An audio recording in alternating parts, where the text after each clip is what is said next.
former environ 3 millions de jeunes sur les notions de la paix et du civisme afin qu'ils contribuent à la construction d'un Mali nouveau est l'objectif du groupe Citoyenneté et de droits humains. La mangue est le fruit le plus consommé dans le monde après la banane. En dépit de ses nombreux bienfaits, peut cependant avoir des conséquences néfastes sur la santé. Ce sont les titres de ce journal, les détails dans un instant.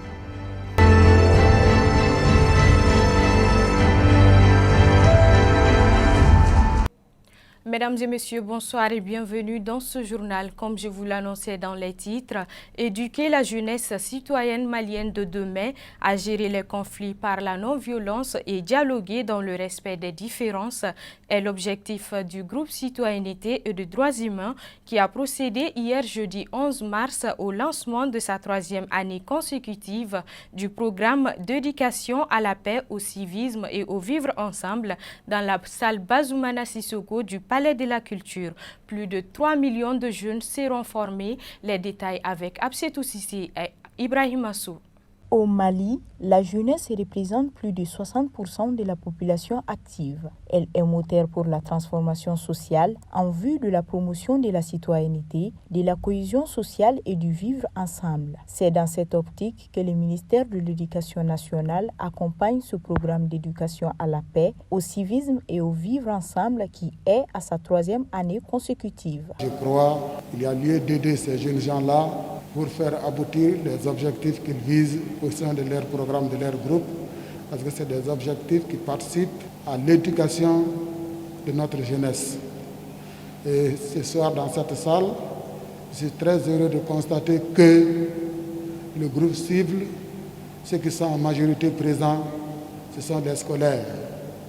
Les scolaires de nos établissements d'enseignement fondamental, d'enseignement secondaire, et même pourquoi pas nos étudiants. Je crois, jeunes gens, le programme ou l'objectif que vous visez est noble et moi je vous exhorte au nom du ministre de l'Éducation nationale empêché à poursuivre cette tâche-là avec détermination, avec courage et vous aurez l'accompagnement de tout le monde.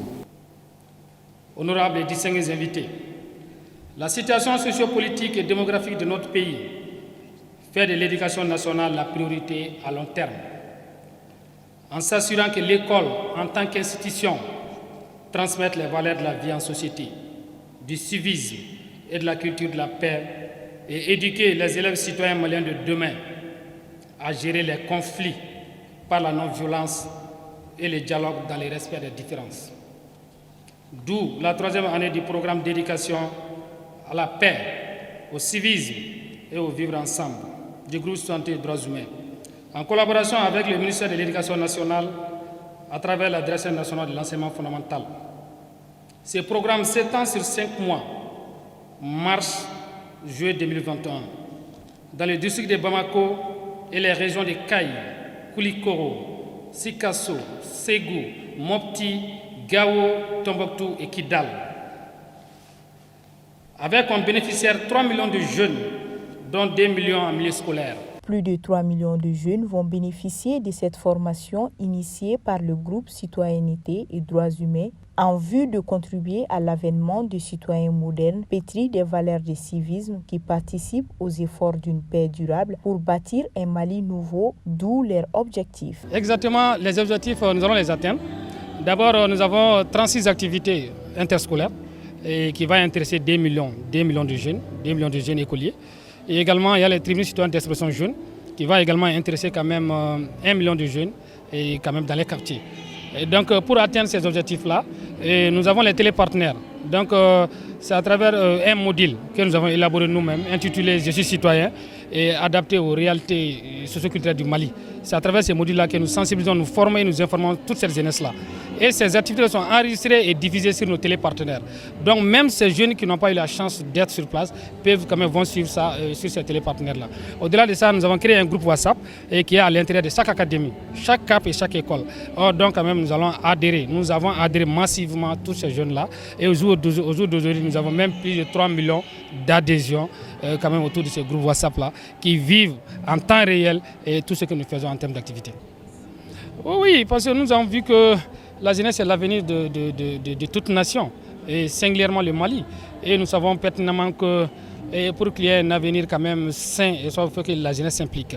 Et cette jeunesse-là qui est dormante aujourd'hui, cette jeunesse-là qui est divisée, et cette jeunesse-là en réalité qui manque quand même du patriotisme et du civisme, donc, et qui a appelé demain à gérer ces pays-là. Donc forcément, il faut les amener sur un autre terrain pour qu'ils puissent comprendre réellement que ces pays-là, ça les appartient, que c'est à eux de faire ces pays-là pour qu'ils puissent se donner, pour qu'ils puissent se responsabiliser en toute conscience. La cérémonie du lancement des activités a été ornée, entre autres, par les mots de bienvenue de la représentante du mairie de la commune 5, les discours du coordinateur du GCDH, les allocutions du conseil technique du ministère de l'Éducation, des passages d'artistes, des sketchs et des présentations et passages des différents caps.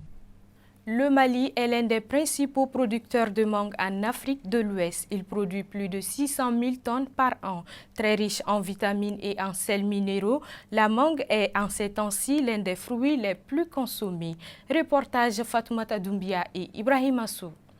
Juteuse et délicieusement parfumée, la mangue figure parmi les fruits les plus consommés au Mali. Sa chair d'une jaune orangée et parfois verte a un goût sucré qui ne laisse pas les consommateurs indifférents. Ce fruit tropical renferme de nombreuses vertus. On en trouve aux abords des routes depuis un certain temps.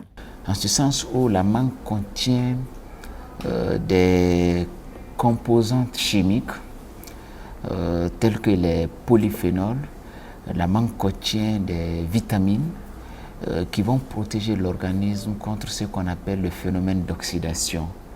Donc ainsi, en protégeant l'organisme contre ce phénomène d'oxydation, la consommation de la mangue va protéger nos cellules et prévenir par la même occasion, à travers un mécanisme physiologique bien précis, la survenue de maladies chroniques non transmissibles, notamment les maladies cardiovasculaires.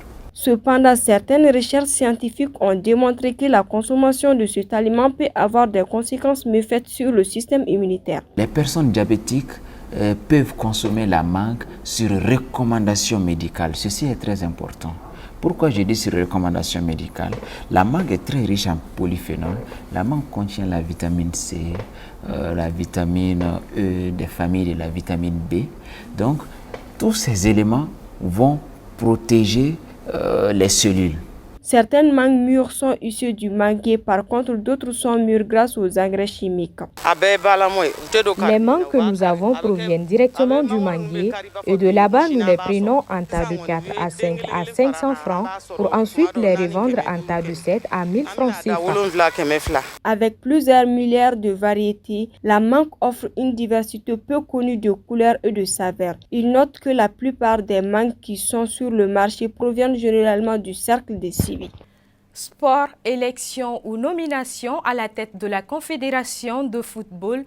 En tout cas, le président de la CAF et ses membres ont été élus aujourd'hui 12 mars 2021 à Rabat au Maroc. Sans aucune surprise, c'est le Sud-Africain Patrice Motsepe qui a été élu par acclamation.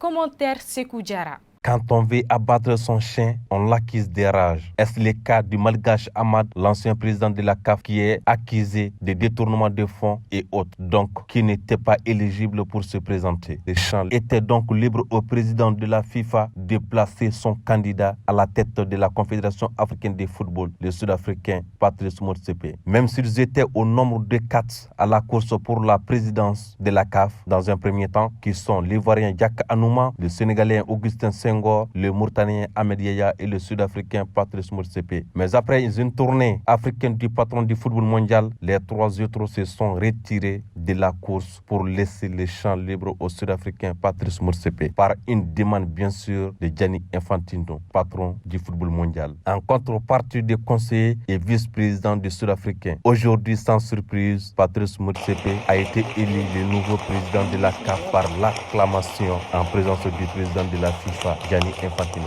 On peut dire désormais que la FIFA sera impliquée dans les affaires de la CAF à jamais.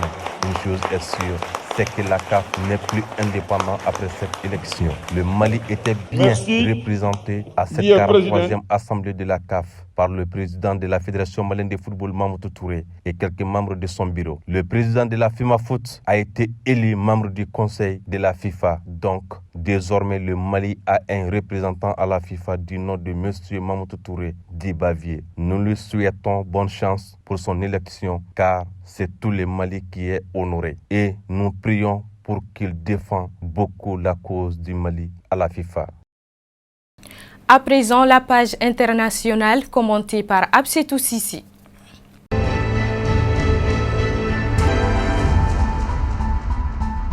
De Kaboul à Paris, la France rend hommage aux victimes du terrorisme. Plusieurs cérémonies se sont tenues ce jeudi 11 mars en hommage aux victimes du terrorisme. Une commémoration nationale dont la date, le 11 mars, a été choisie par plusieurs associations européennes en référence à l'attentat de Madrid de 2004. La moitié des victimes du terrorisme dans le monde sont en Afghanistan. Pour la deuxième année consécutive, l'ambassade de France à Kaboul a honoré la mémoire des victimes du terrorisme dans ces pays d'Asie centrale déchirés par la guerre depuis plus de 4 décennies et qui fait face à une insurrection talibane depuis 2001 ainsi qu'aux attaques du groupe État islamique depuis 2015.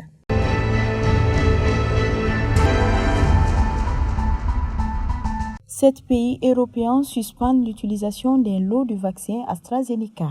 7 pays européens, dans le Danemark et la Norvège, jeudi ont interrompu l'utilisation d'un lot d'1 million de doses du vaccin AstraZeneca envoyé à 17 pays de l'Union européenne, après avoir détecté des problèmes de circulation sanguine chez plusieurs personnes vaccinées. Les vaccins AstraZeneca causeraient-ils des troubles de la circulation sanguine? Par mesure de précaution, le Danemark a suspendu son utilisation à cause de craintes liées à la formation de caillots sanguins chez des personnes vaccinées, a annoncé son autorité sanitaire jeudi 11 mars, venant allonger la liste des pays européens ayant déjà pris des mesures similaires. Cette suspension intervient après des rapports de cas graves de formation de caillots sanguins. Cette suspension intervient après des rapports de ces graves de formation de caillots sanguins chez des personnes qui ont été vaccinées avec le vaccin contre le Covid-19 AstraZeneca, a indiqué l'Agence nationale de la santé, tout en soulignant qu'à l'heure actuelle, on ne peut pas conclure à l'existence d'un lien entre le vaccin et les caillots sanguins.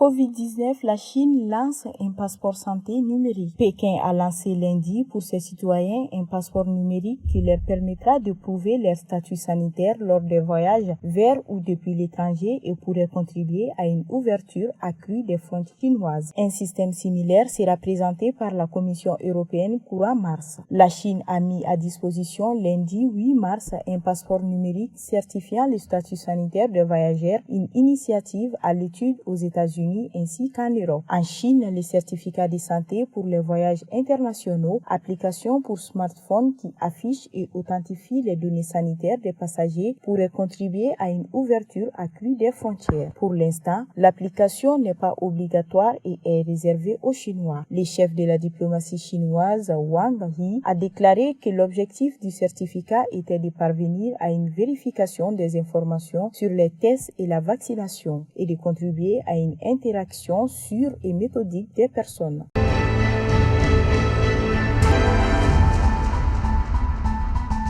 Focus santé généralement présent dans nos plats quotidiens. L'ail est une espèce de plante qui regorge de vertus thérapeutiques souvent méconnues des consommateurs. Pour en savoir plus, suivons ce commentaire de Korotoumou Koulibaly.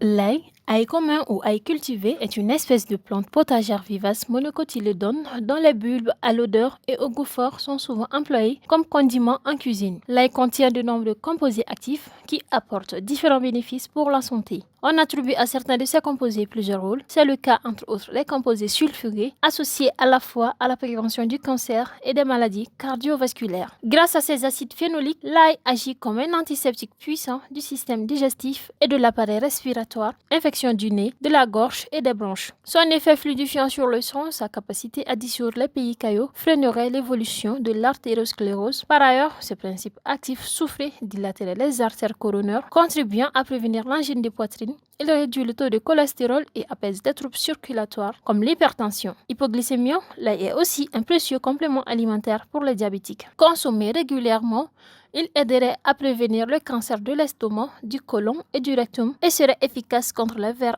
intestinaux. Il aiderait également à la digestion en favorisant le développement de la flore intestinale grâce à l'ilunide probiotique qu'il contient naturellement. Voilà, c'est tout pour ce journal. Merci de l'avoir suivi et très bon week-end en compagnie de nos programmes. Bonsoir.